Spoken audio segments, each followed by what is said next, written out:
गरीब सास बहू का जादुई मिट्टी का चूल्हा। सुलेखा बहू, चूल्हा लीप दिया हो तो जल्दी से खाना चढ़ा दे। तेरे ससुर और मुरली दोनों आज जल्दी जाएंगे। जी माँ जी, बस चूल्हे पर खाना बिठाने ही जा रही हूँ। बहू जैसे ही चूल्हे पर पतीला चढ़ाती है, चूल्हा दो भाग होकर टूट जाता है। चावल पूरे आंगन में बिखर जाता है। ये देखकर ससुर बुधुआ बड़बड़ा उठा। कर दिया सवेरे सवेरे राशन की बर्बादी। कहाँ ध्यान था तेरा बहू? जब चूल्हा टूटा हुआ था तो पतीला चलाया ही क्यों? अन्न कमाने में मेहनत लगती है। तुम सास बहू को तो घर में रहना होता है, बाहर जाकर थोड़ी मेहनत करना पड़ता है। इतने कड़वे ताने सुनकर बेचारी गरीब बहू की आंख से आंसू छलक पड़े। पता नहीं, चूल्हा लीपते वक्त तो कोई दरार नहीं दिखा था। माफ कर दीजिए मुझे। अरे कोई बात नहीं बहू, चूल्हा पुराना हो गया था और किसे पता था कि टूट जाएगा। हम नया चूल्हा बना लेंगे। मतलब आज हम बाप बेटे को भूखे ही बंधुआ मजदूरी करने जाना पड़ेगा माँ। चलो पिताजी। मुरली और बधुआ मजदूरी के काम के लिए चल देते हैं। फूलमती के घर परिवार में कुल 5 जन हैं। घर के हालत गरीबी में गुजर रहे हैं और एक गरीब के लिए सबसे कठिन समस्या कमाना खाना है। और दूसरी आफत चूल्हे की है। आस पड़ोस के हर घर में गैस चूल्हा लगा है, सिवाय उन दोनों गरीब सास बहू के। जैसे तैसे आधा दिन निकलने के बाद चिंटू भूख से छछनते बोला, माँ आज तुम खाना बनाओगी क्या? अच्छा तो रात की बची रोटी ही दे दो। ये कहते हुए भूख से चिंटू खाने के बर्तन देखने लगा। घर की बिगड़ी दिन दशा को देखकर बहू की आंखें डबडबा गईं। कुछ नहीं है खाने को चिंटू। माँ जी, मैं नदी पर जा रही हूँ मिट्टी लेने। आज धूप भी तपती हुई है, चूल्हा सूख जाएगा तो खाना बन पाएगा। ठीक है बहू, जा। सुलेखा उस कड़कड़ाती धूप में नदी पर आती है, मगर लोग उसे वहां की मिट्टी लेने से मना कर देते हैं। अरे ओ औरत, तू यहाँ से मिट्टी नहीं ले जा सकती। क्यों नहीं ले सकती? मुझे चूल्हा बनाना है। अरे तो क्या हर बार यहीं से मिट्टी ले जाएगी? हाँ, चल जा यहाँ से। मिट्टी भी कोई मुफ्त की नहीं आ रही है। लोगों की भीड़ ने उसे दुत्कार कर भगा दिया। बेचारी गरीब बहू की चूल्हा बनाने की ये उम्मीद भी टूट गई। वह घर चली आई, जहां उसे पड़ोस के घर से गर्म रोटी बनने की महक आई। देखा तो सास उनके ओट पर खड़ी लाचार होकर रोटी मांग रही थी। सुहासिनी, आज मुझ गरीब के घर में चूल्हा भी नहीं जला है। मेरा पोता भूखा है, उसे ज्यादा नहीं तो एक रोटी ही दे दो। क्यों फूलमती, मेरे घर क्या मुफ्त का आटा पड़ा है? हैं? और वैसे भी अगर मैं आज एक रोटी दे भी दूं तब तो तेरी आदत ही बन जाएगी रोज की।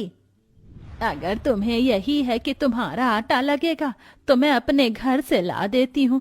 तुम्हारे घर तो महंगा गैस चूल्हा भी है, फट से 2 रोटी सेक कर दे दोगी। पर अमीर सुहासिनी ने जरा भी दया नहीं दिखाई और फूलमती को चौखट से धक्का मार दिया। माँ, ओहो मेरी कमर। माँ जी, चलिए यहाँ से। इन अमीर लोगों के सीने में दिल नहीं, पत्थर होता है। एक गरीब को रोटी देने में आफत आती है इन्हें। सुलेखा सास को झोपड़ी में लेके आई और इधर उधर से 4 ईंट इकट्ठा करके जुगाड़ लगाकर ईंट का चूल्हा बनाकर खाना बनाने लगी। पर पूरी झोपड़ी में धुआं मच गया। इतने में ससुर और पति घर आ गए। सबका खांस खांस कर बुरा हाल हो गया।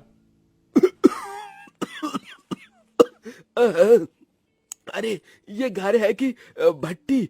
चूल्हे का धुआं आंखों में मिर्ची जैसा लग रहा है।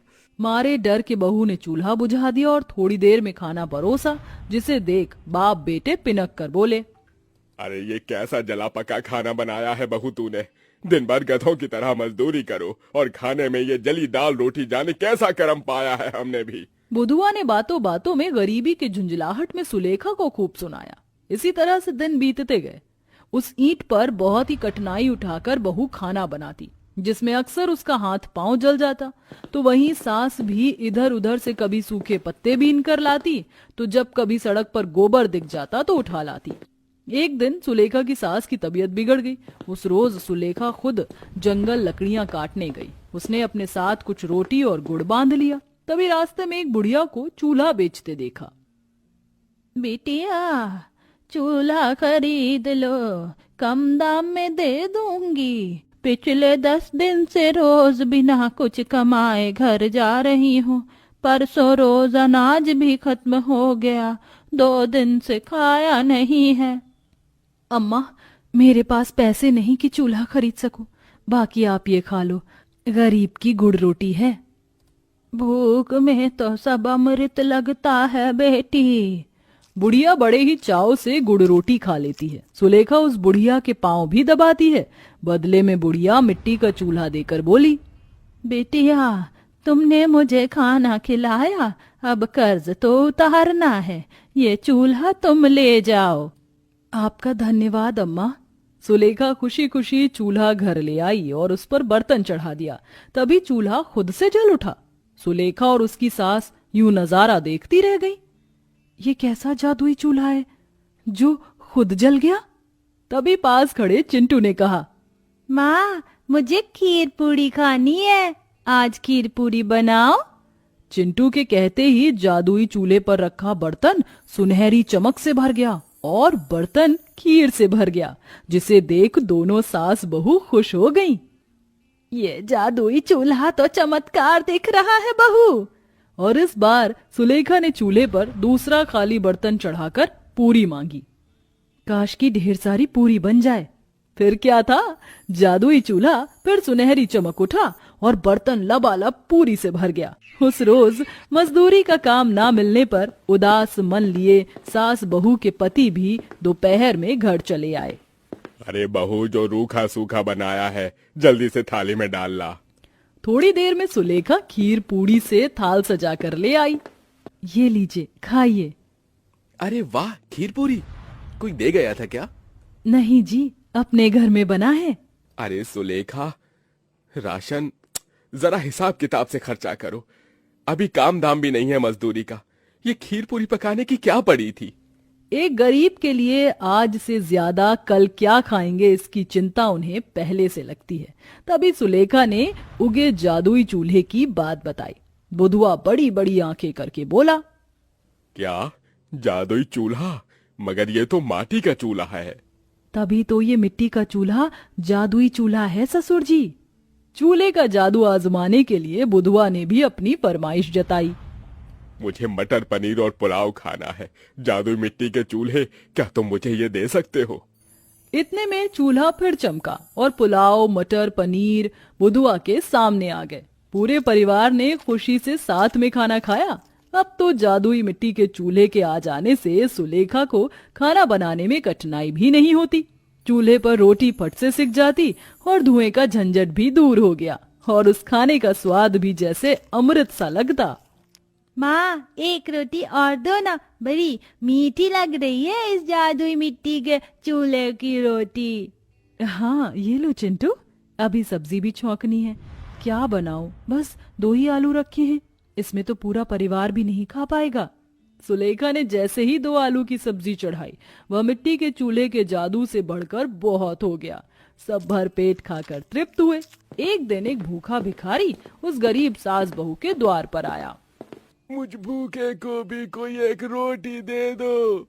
सुलेखा निकलकर बाहर आई, जहाँ बदहाल भेष में एक भिखारी मैले कुचैले कपड़ों में बैठा था। बहन, दया करके कुछ खिला दो, बड़ी भूख लगी है। खाना तो खत्म हो गया है, क्या करूं? आप मुझे थोड़ी देर दीजिए। ये बोलकर सुलेखा अंदर आई। कौन आया है बहू? माँ जी, कोई भूखा। सुलेखा ने जैसे ही चूल्हे पर रोटी बनानी चाही, वह जादू से पूरी बनती गई, क्योंकि बाहर बैठा भिखारी पूरी की आस लगाए हुए था। काश कि आज पूरी और मटर पनीर मिल जाता। और भिखारी की बतलाई गई इच्छा अनुसार जादुई मिट्टी के चूल्हे पर वही बना। सुलेखा ने ले जाकर उसे दे दिया। भिखारी ने खुशी से खाना खाया और उसे दुआ भी दी। भगवान तुम्हारा भला करे। बहन, आज के जमाने में तो कोई अपने दर पर आने वाले गरीब को एक रोटी देना तो क्या, एक बूंद पानी के लिए भी नहीं पूछता। मगर तुमने एक गरीब को रूखी सूखी रोटी नहीं दी, बल्कि दिल से उसकी पसंद का खाना खिलाया। अब समझ में आया जादुई मिट्टी के चूल्हे ने रोटी की जगह पूरी क्यों पकाई। मेरा चूल्हा मन की बात को भी जान जाता है। ऐसे कितने भिखारी कैसे होंगे जिन्हें खाना नहीं मिलता। पहले तो मेरे पास इतना नहीं था कि मैं किसी की मदद कर पाऊं, मगर ईश्वर की दया कृपा से अब जादुई मिट्टी का चूल्हा है। मैं लोगों को भरपेट खाना तो खिला ही सकती हूँ। भगवान ने मुझे इतना जो दिया है। उस दिन से दोनों सास बहू जादुई मिट्टी के चूल्हे से गरीबों में अच्छा अच्छा खाना बांटने लगी। एक दूसरे की मदद करना ही तो इंसानियत को दर्शाता है।